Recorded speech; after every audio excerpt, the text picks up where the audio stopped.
analysis into sound policies and practice. These reports give an insight into the occupational roles at all levels across the information technology business process management industry. What do you call it? IT-BPM, right? IT-BPM. I love all our acronyms. Giving us, with an outfit like NASSCOM, which is itself an acronym, we have to have acronyms for everything they do, giving us a clear understanding of the career opportunities that exist in this dynamic sector. They're the first step towards creating independent awareness of occupational standards that can serve as industry-wide benchmarks, really.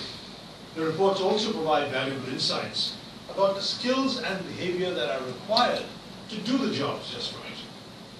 The Indian IT-BPM sector is estimated to aggregate revenues of $108 billion in the last financial year, 2012-13. $108 billion. Exports touching $75.8 billion, growing at about 10%, 10.2% in fact. The industry currently employs about 3 million people directly and about 9 million people indirectly.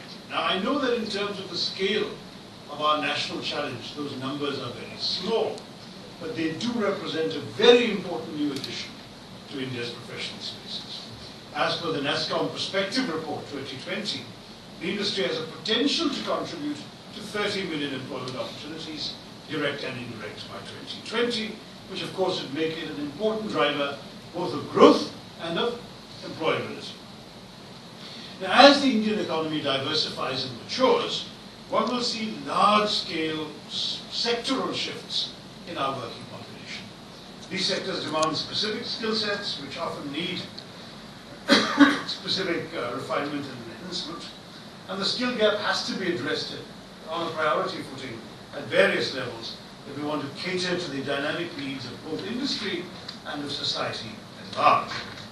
The Government of India has set a target of skilling 150 million people by 2022.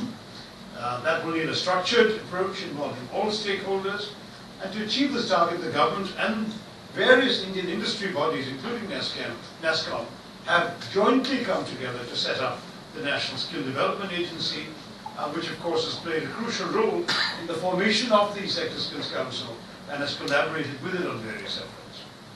Providing greater funding for vocational education in the 12th five-year plan and the adoption of the National Vocational Education Qualifications Framework to ensure a uniform standard of quality in vocational education are some of the recent policy measures in this critical area. I am confident that these measures will substantially increase the returns from our demographic dividend.